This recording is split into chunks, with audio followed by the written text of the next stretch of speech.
اعوذ باللہ من الشیطان الرجیم بسم اللہ الرحمن الرحیم ربی اشرح لی صدری ویسر لی امری واحلل عقدۃ من لسانی یفقہوا قولی ربی زدنی علما۔ الحمدللہ۔ السلام علیکم، قرآن و سنت چینل میں خوش آمدید۔ آج میں روزے کے آداب بیان کرنے لگی ہوں، یعنی کہ روزے کا ادب کیا ہوتا ہے۔ روزے کے آداب یہ ہوتے ہیں: روزے کے عظیم اجر اور عظیم فائدوں کو نگاہ میں رکھ کر پورے ذوق و شوق کے ساتھ روزہ رکھنے کا اہتمام کیجیے۔ یہ ایک ایسی عبادت ہے جس کا بدل کوئی دوسری عبادت نہیں ہو سکتی۔ یہی وجہ ہے کہ روزہ ہر امت پر فرض رہا ہے۔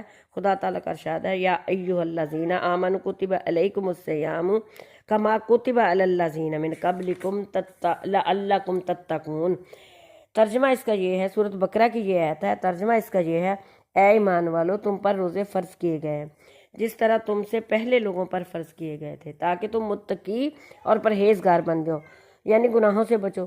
نبی صلی اللہ علیہ وسلم نے روزے کے اس عظیم مقصد کو یوں بیان فرمایا: جس شخص نے روزہ رکھ کر جھوٹ بولنا اور جھوٹ پر عمل کرنا نہ چھوڑا تو خدا کو اس سے کوئی دلچسپی نہیں کہ وہ بھوکا اور پیاسا رہتا ہے۔ بخاری کی یہ حدیث ہے۔ آپ صلی اللہ علیہ وسلم نے ارشاد فرمایا: جس شخص نے ایمانی کیفیت اور احتساب کے ساتھ رمضان کا روزہ رکھا تو خدا اس کو ان گناہوں کو معاف فرما دے گا جو پہلے ہو چکے ہیں۔ بخاری کی حدیث ہے۔ رمضان کے روزے پورے اہتمام کے ساتھ رکھیے اور کسی شدید بیماری یا عذر شرعی کے بغیر کبھی روزہ نہ چھوڑیے۔ نبی صلی اللہ علیہ وسلم کا ارشاد ہے: جس شخص نے کسی بیماری یا شرعی عذر کے بغیر رمضان کا ایک روزہ بھی چھوڑا تو عمر بھر کے روزے رکھنے سے اس ایک روزے کی تلافی نہ کر سکے گا۔ ترمذی کی حدیث ہے۔ روزے میں ریاکاری اور دکھلاوے سے بچنے کے لیے معمول کے مطابق حشاش بشاش اور چاق و چوبند اور کاموں میں لگے رہیے، اور اپنے انداز اور طوار سے روزے کی کمزوری اور سستی کا اظہار نہ کیجیے۔ حضرت ابو ہریرہ رضی اللہ تعالیٰ عنہ کا ارشاد ہے کہ آدمی جب روزے رکھے تو چاہے کہ حسب معمول تیل لگائے کہ اس پر روزے کا اثر نہ دکھائی دے۔ روزے میں نہایت اہتمام کے ساتھ برائی سے دور رہنے کی بھرپور کوشش کیجیے، اس کے لیے کہ روزے کا مقصود ہی زندگی کو پاکیزہ بنانا ہے۔ نبی صلی اللہ علیہ وسلم کا ارشاد ہے: روزہ ڈھال ہے، اور جب تم میں سے کوئی روزے سے ہو تو اپنی زبان سے کوئی بے شرمی کی بات نہ نکالے اور نہ شور و غل کرے، اور اگر کوئی اسے گالی گلوچ کرنے لگے یا لڑائی پر آمادہ ہو تو اس روزے دار کو سوچنا چاہیے کہ میں تو روزے دار ہوں، بھلا میں کیسے گالی گلوچ کر سکتا ہوں یا کیسے لڑ سکتا ہوں۔ بخاری اور مسلم دونوں کی حدیث ہے۔ حدیث میں روزے کا جو عظیم اجر بیان کیا گیا ہے اس کی آرزو کیجیے، اور خاص طور پر افطار کے قریب خدا سے دعا کیجیے کہ خدایا میرے روزے کو قبول فرما، آمین، اور مجھے وہ اجر و ثواب دے جس کا تو نے وعدہ کیا۔ نبی صلی اللہ علیہ وسلم کا ارشاد ہے: روزے دار جنت میں ایک مخصوص دروازے سے داخل ہوں گے، اس دروازے کا نام ریان ہے۔ جب روزے دار داخل ہو چکیں گے تو یہ دروازہ بند کر دیا جائے گا، پھر کوئی اور اس دروازے سے نہ جا سکے گا۔ یہ بخاری کی حدیث ہے۔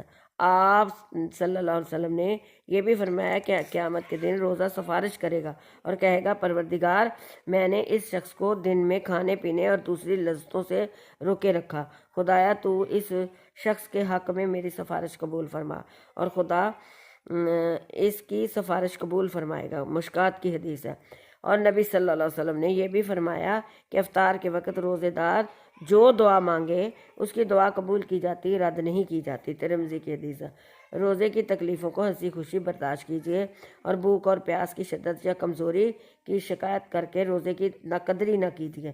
سفر کے دوران یا مرض کی شدت میں روزہ نہ رکھ سکتے ہوں تو چھوڑ دیجیے اور دوسرے دنوں میں اس کی قضا کیجیے۔ قرآن میں ہے: فَمَنْ كَانَ مِنْكُمْ مَرِيضًا أَوْ عَلَىٰ سَفَرٍ فَعِدَّةٌ مِّنْ أَيَّامٍ أُخَرَ۔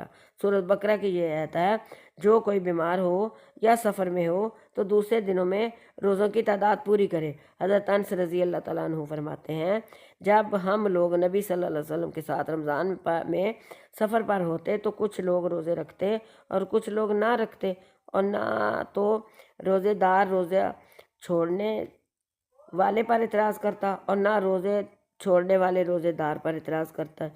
بخاری کی حدیث ہے۔ روزے میں غیبت اور بد نگاہی سے بچنے کا خاص طور پر اہتمام کیجیے۔ نبی صلی اللہ علیہ وسلم کا ارشاد ہے روزے دار صبح اور شام تک خدا کی عبادت میں ہے جب تک وہ کسی کی غیبت نہ کرے، اور جب وہ کسی کی غیبت کر بیٹھتا تو اس کے روزے میں شگاف پڑ جاتا ہے۔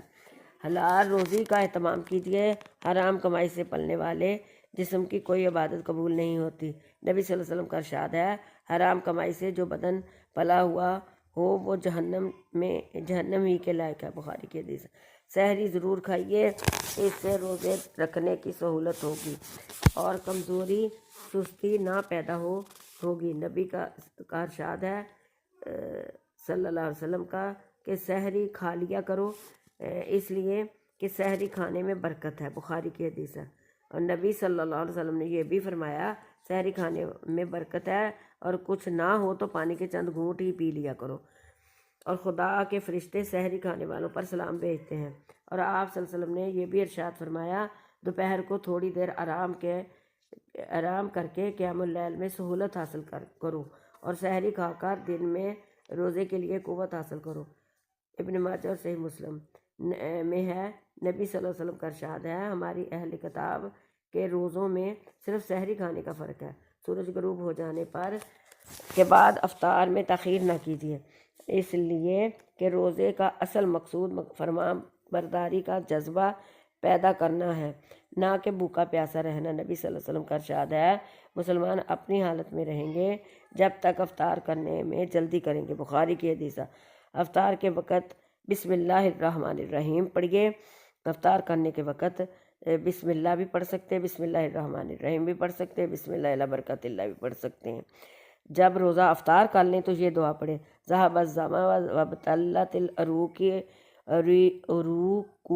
وثبت الاجر انشاءاللہ، پیاس جاتی رہی، رگیں تازہ ہو گئیں، اور اجر بھی ضرور ملے گا، اور اگر خدا نے چاہا تو اجر بھی ضرور ملے گا، کہ اس کا یہ ترجمہ ہے انشاءاللہ۔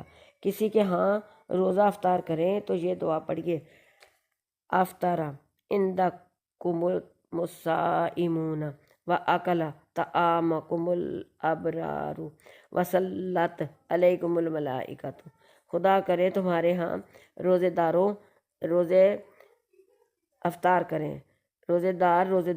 کریں اور نیک لوگ تمہارا کھانا کھائیں، اور فرشتے تمہارے لیے رحمت کی دعائیں کریں۔ روزہ افطار کرانے کا بھی اہتمام کیجیے، اس کا بڑا اجر ہے۔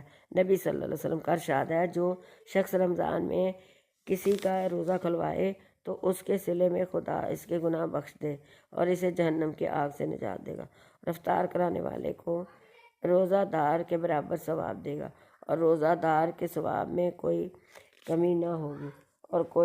اور لوگوں نے کہا یا رسول اللہ ہم سب کے پاس تو اتنا کہاں ہے کہ روزے دار کو افطار کرائیں اور اسے کھانا کھلائیں؟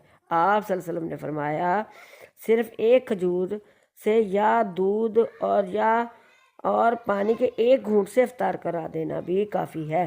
اللہ آپ کا ہمیں ناصر ہو۔ اللہ حافظ۔